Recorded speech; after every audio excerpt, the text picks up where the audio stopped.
being diagnosed at 22 years of age as being autistic. That is a story that our guest today, JD Barker, is going to share with us, and what that diagnosis meant to him and how he reflected on the 22 years previous and how he kind of managed that diagnosis and deals with it as a New York Times and international bestselling author of numerous novels. He has a wildly popular 4MK series.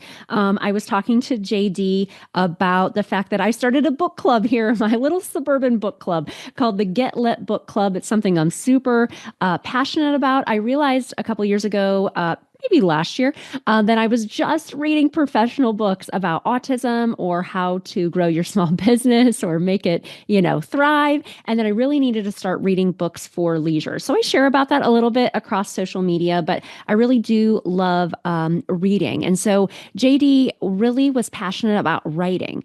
And he talks about his autism diagnosis at 22. He talks about that transition of being a chief compliance officer and writing on the side, and how he made that jump to full-time writer and now just being wildly successful. I'm not going to lie, I was very nervous getting ready for this interview because he's kind of a big deal. So thank you so much, JD Barker, for coming onto the show and really giving us insight. I think as somebody who is supporting autistic individuals across the lifespan, it's really important for me here on the show to have autistic individuals on so that we can learn to be a better support. And he talks about what supports were helpful for him when he received that initial diagnosis. So I'm excited for this conversation today with JD Barker. I'm Rose Griffin, a speech therapist, board-certified behavior analyst, and founder of ABA Speech. It wasn't all that long ago that I felt overwhelmed by providing therapy for my autistic students and any students who were not yet speaking.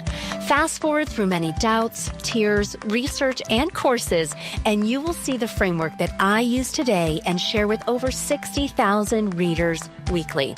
One that will help you support your students and feel more confident in the process.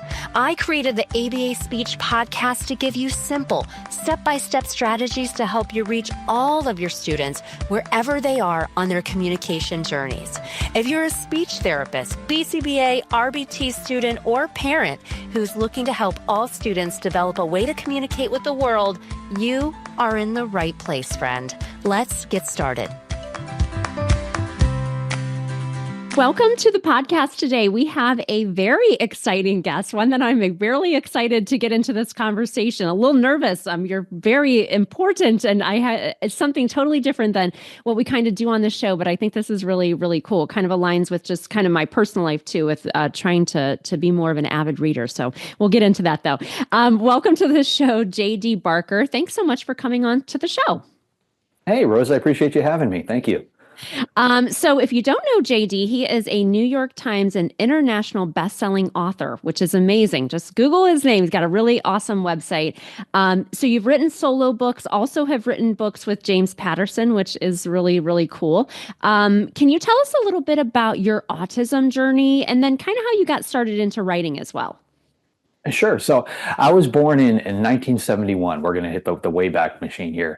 Yes. So back in the 70s, they didn't diagnose this sort of thing. I was basically just the weird kid that kind of pushed off into the corner, and not really left to fend for myself. But I wasn't treated in any way, and so I was very quiet, very introverted. Grew up without a television in the house, so we spent a lot of time at the library. I was reading at a very early age. By the time I entered kindergarten, I had read all the Hardy Boys and Nancy Drew mysteries and moved on to Charles Dickens and that sort of thing. But being autistic that basically allowed me to kind of live in my own head while dealing with the rest of the world. And I did great in school. I had no problem learning, but it was just a very isolated experience because I received zero treatment. I went through grade school, middle school, high school, got through all of that, got into college, and I was just very introverted this entire time. I spent 2 years where I didn't even talk to anybody. But so I ended up entering the corporate world. I loved writing. It was something I always did for fun, and I did it on the side. But I've been told at an early age you can't make a living as a writer. You have to, get a real job. So that was kind of the goal. So ultimately, I ended up with degrees in finance, another one in business. I got halfway through a psychology degree, and I ended up working in the corporate world. I was a chief compliance officer for a brokerage firm down in Florida, and I had been there for a couple of years. And the job kind of suited my personality because I basically had to monitor every transaction the firm did, and compare that to every rule and regulation in existence to make sure nobody violated anything. So, working with data, which is something I was very comfortable with.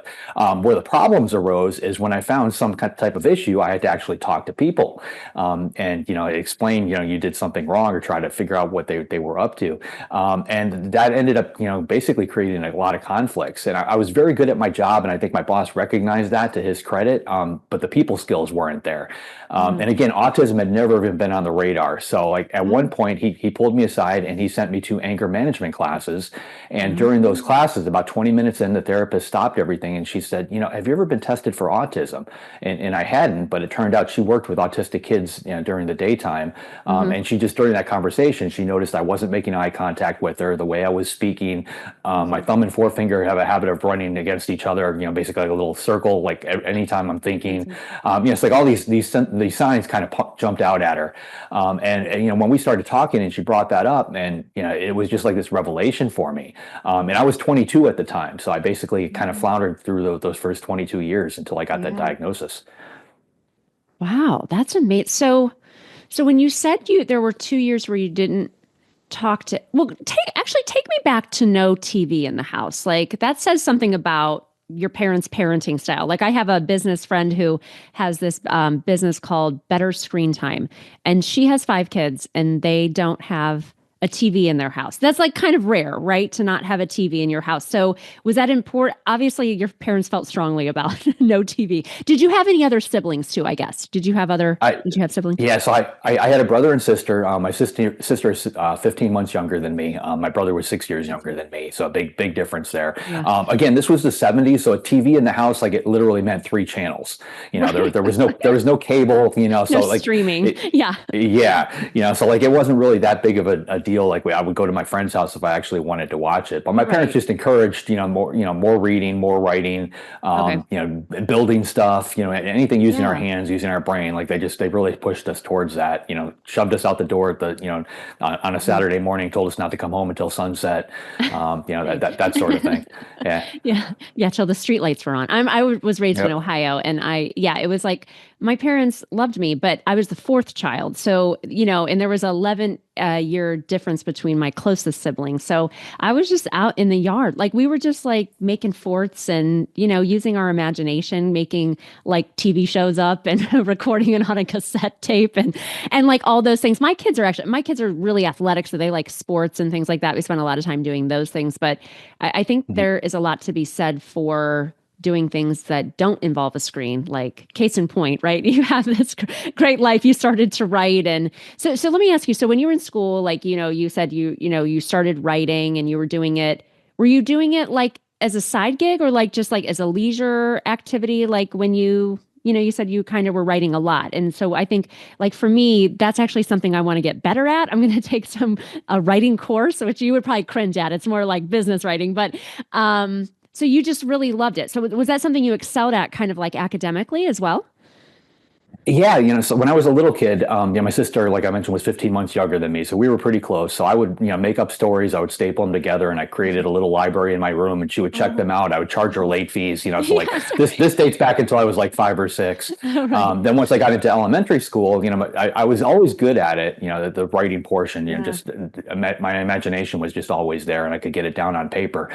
So my teachers always encouraged it, but then I would get home and the parents would, again, they'd be like, this is great, it's a fantastic hobby, but you need a real job. You've got to do this. You've got to do that. So ultimately, when I was in college, I worked for RCA Records. I was essentially a glorified babysitter. I would have to pick up recording artists at the airport and get them to the radio station, get them to their concert. That sounds hard, actually. It sounds really a lot of barriers to that. If you ever saw the movie Get Him to the Greek, that was essentially my job. Okay. But at the time, I had some very famous people in the car, like Yeah. Madonna. This is really going to date Wow. me, but Tiffany, Debbie Gibson, New Kids on the Block. Yeah. I started to interview them, and then I would turn those interviews around and sell them to magazines like 17 and Teen Oh, People, yeah. and Sweet. other publications, and that's essentially how I broke into the writing world. So I was doing that on the side as a basically a side hustle while I was getting Right. the degree, and then even once I was in the corporate world, I would do that during the daytime, come home at night, and I would write. I worked as a book doctor and a ghostwriter for 20 some years before I struck out on my Wow. own. Yeah. I never really saw it, because it just had been drilled into my head. You can't make a living at it, so I just never even tried. Right. Wow, that's really interesting. Yeah, and being a like a rule follower and like yeah, thinking like that it wasn't That's possible. that, Yeah, that's really cool. That so then you were that sounds like a neat job. You've done a lot of neat things where you were I can imagine like trying to get people to their interviews and it sounds fun, but also seems like there are probably a lot of barriers. I haven't seen that movie, but that sounds cool. Actually, it's funny you said Tiffany because one of her songs came on yesterday, and I'm just a little bit younger than you are. I was born in 1979, but her one of her songs was like my first dance recital song, and so my kids were in the car, and I was like, "This was the jam!" Like I remember it because when you're doing a dance recital, you practice it over and over and over. Like I remember my outfit and everything. Oh my gosh, that's funny. So then, tell us a little bit about your transition to like your writing as a hobby, but you're also getting paid because it's kind of like a side gig, and then did you like what was your first book, I guess, that was kind of what was your first book that you wrote? Well, let me take you back a little further. Yeah, I was basically doing this corporate job, working at night as a writer. right. Over those 2 decades, I ultimately I had 6 different books that hit the New York Times list, with other Wow. people's names on the cover that I had written, Oh, which gets old after a while. And during that yeah, time, I got married. My wife is not mm, autistic, and she's very right, atypical. So she basically broke me out of that particular comfort zone. So we right. were living in Florida at the time. My job that I had paid extremely well. So we Yeah, kind of had the trappings of that. We had a big house, we had cars, we had a boat. So I couldn't just walk away from it. But she came up with right. this crazy plan. She said, "I know you want to become a writer. Let's figure out a way to do it." So she, basically suggested we sell everything that we own. We Wow. ultimately we did that. We bought a duplex in Pittsburgh. We rented out one side of the duplex, lived in the other side. So basically downsized to about 800 square feet. And then she sat me down with the bank statement one day, and basically figured out our bills and said, "You've got about 18 months to make it as an author. Go." Um, so No pressure. no pressure, but I think I needed that. I was Yeah. 43 at the time. I would have Wow. sat behind that desk the rest of my life if she hadn't pushed Yeah. me. So I wrote my first book. It was called Forsaken. I got really lucky. Stephen King gave me permission to use some of his characters in it, and Wow. ultimately that's what launched me. Ended up selling a lot of copies, and then I scored a nice sized traditional deal after that.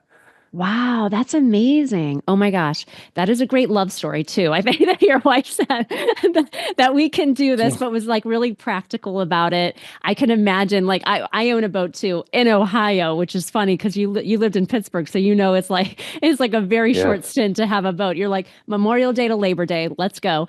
I mean, the cost of living was probably less there in Pittsburgh too. Wow, interesting. Okay, so you were kind of like, let's do this thing. Well, and it's nice probably that a loved one was like obviously believed in you and it was like, let's do this thing. Okay, interesting. Okay, then you wrote that book. Wow, that's really cool. Okay, so you were a ghostwriter. So you're in essence like, can you describe what that is really for my audience? Because I actually was in a business mastermind with somebody, her name's Susie Vidori, who has written books, but then also has like helped people write books. And that's her whole business is to help others. But like, what is a book doctor? Like, what does that mean?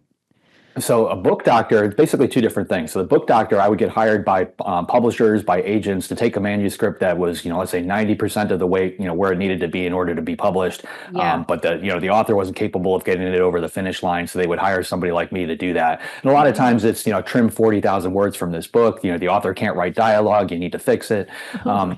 Things along that line. So that's what a book doctor does. As a ghostwriter, a lot of celebrities, have books out there, but they don't actually Yeah. write them themselves. So they bring in somebody like me. I would write the book for them, Wow. as a work for hire situation. Their name goes on the Yeah. cover, and then it gets published. So politicians, musicians, actors, actresses, that's basically the world I worked in, on the Wow. nonfiction side. And on the fiction Yeah. side, one of the things that I had learned over time as an autistic person, we tend to mimic people, in social Yeah. situations.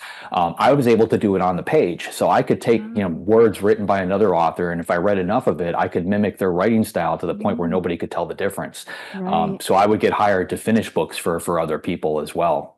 Wow. Okay, that's so cool. What a neat story. So let me take it back. I'm sorry, I'm jumping around. So you get diagnosed at 22. So at that time when you were diagnosed, did you feel like, oh, that makes sense? Like, were you thinking about things that had happened in your previous life, or was there some kind of like emotional component? Were you feeling some certain way, or was it just kind of like a very practical, like, okay, that makes sense? Or how did you feel, I guess, when you got diagnosed at 22?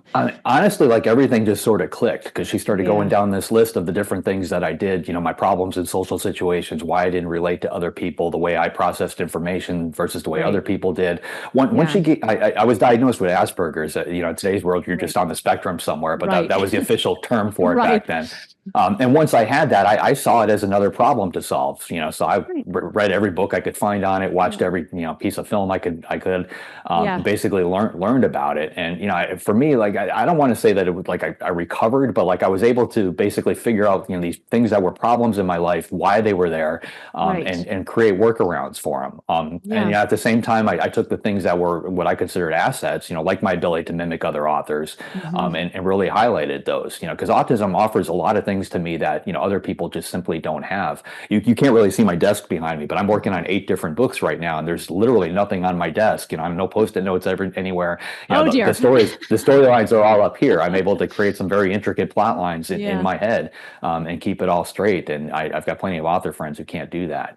I wouldn't be writing today at this level, I don't think, without it. Yeah, right. Yeah, absolutely. I love that. So when you were diagnosed then, did you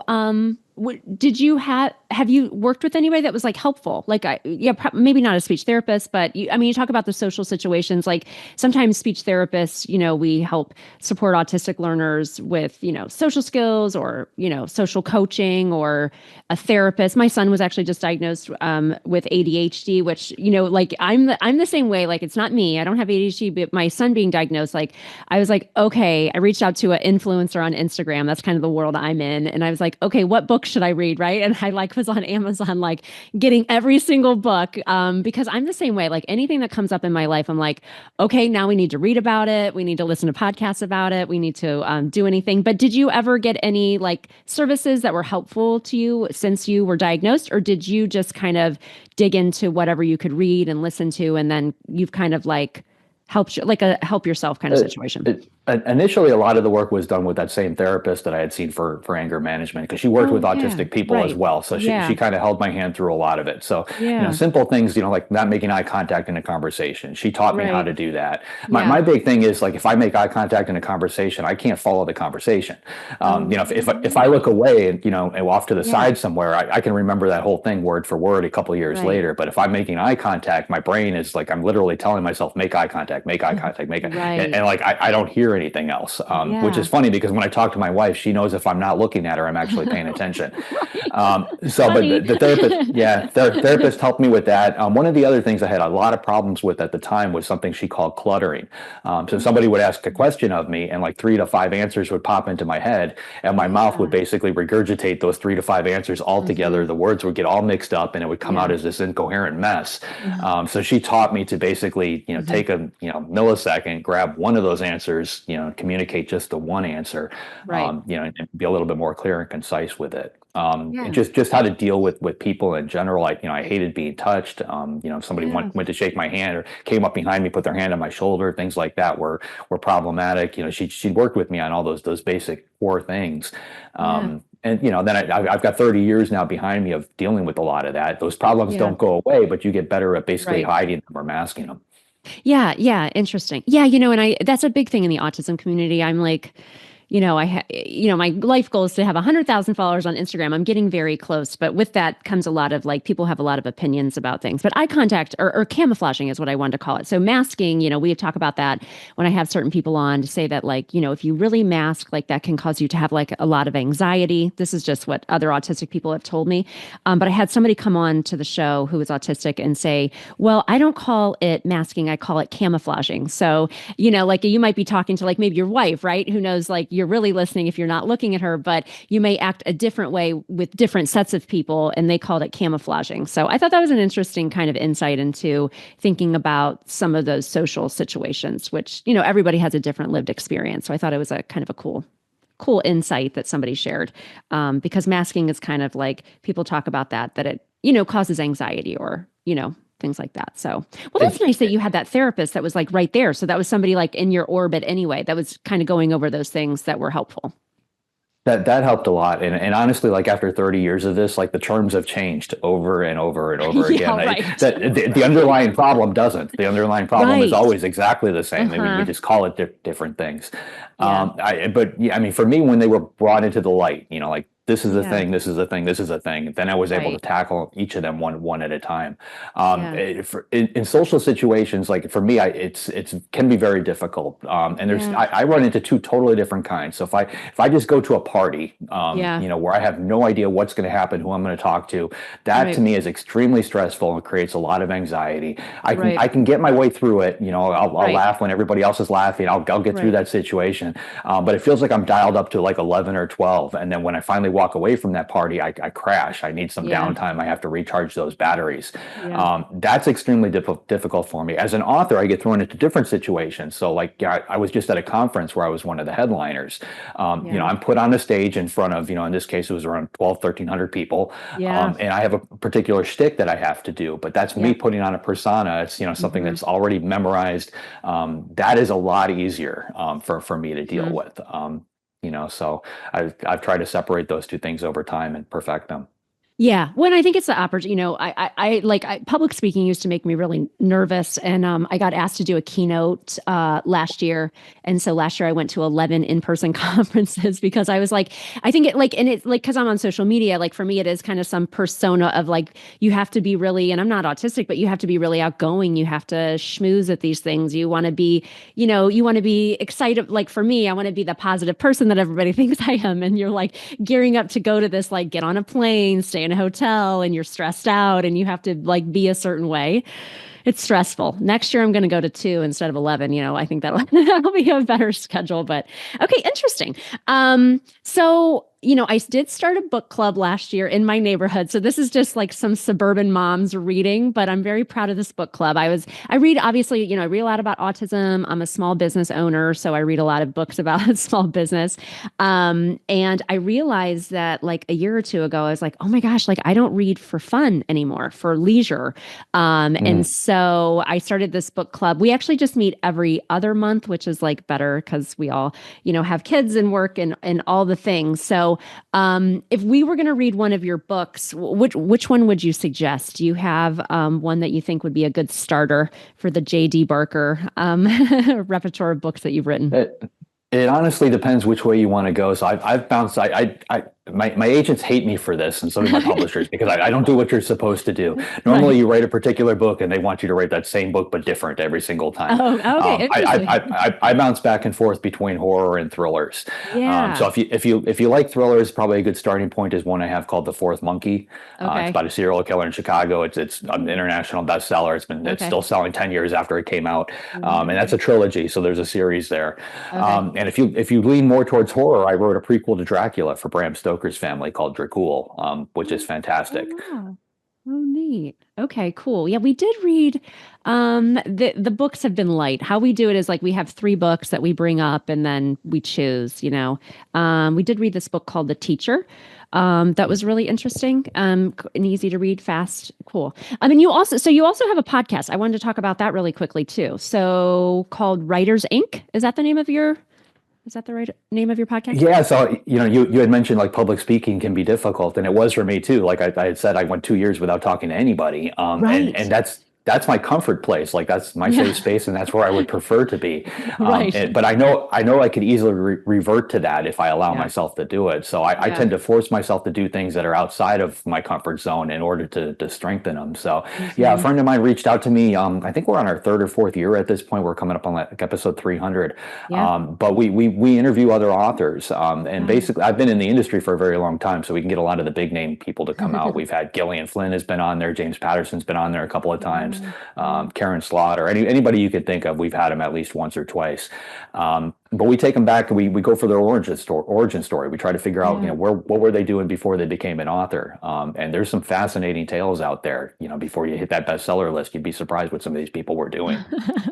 Right. Oh, that's neat. That's awesome. Very cool. Yeah, I had this is will be probably about around episode, we're getting close to 250. So I know what you're saying. It's like it's cool. I do like to talk to people, but the way that I do my podcast now is I do it all in one day a month. So the day on that I'm taping this, will tape 5 podcast episodes, and then I don't do it for a month. And when those episodes then come and we like market them and share, I'm like, oh yeah, I liked that person. That was a fun conversation. But you have to think back to it. It's hard to like do something and every single and be really consistent with it. So, well, cool, awesome.